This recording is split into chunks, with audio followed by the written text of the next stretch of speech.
So kat sini ada laksam, nasi dagang, nasi berlauk kerutuk daging RM9, nasi berlauk kerutuk itik, nasi minyak, ayam merah, nasi berlauk daging belengas, nasi lemak ikan, nasi lemak paru RM5. So nasi goreng telur mata, bihun goreng telur mata, nasi lemak ayam RM6, nasi lemak, ini ada sate. Sate dia dalam cup ni.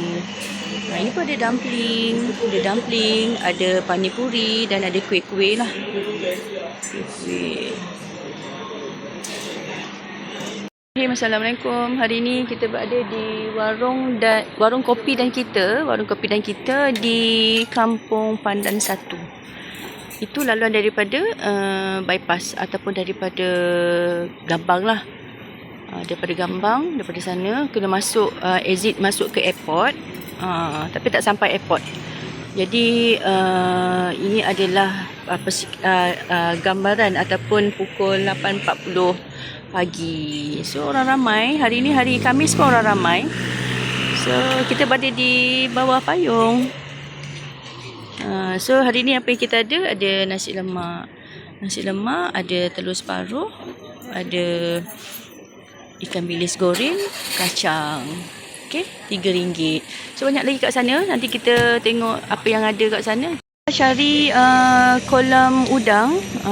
Dia betul-betul kalau you all daripada sebelah airport, betul-betul keluar daripada airport, lingkungan 1 kilometer akan sampailah dekat sini. Okey.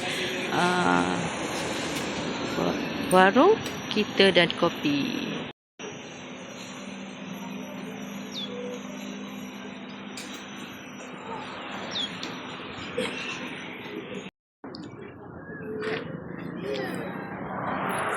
Assalamualaikum semua.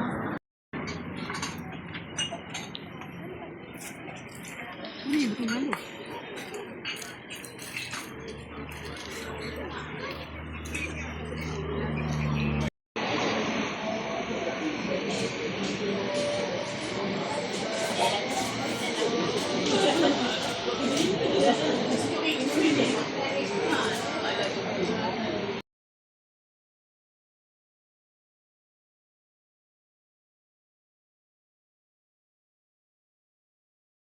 Laksam, nasi dagang boleh ambil dekat bakul ni. Kemudian sudu-sudu dekat sini. So boleh buat kat sana. Ini pemandangan daripada dalam.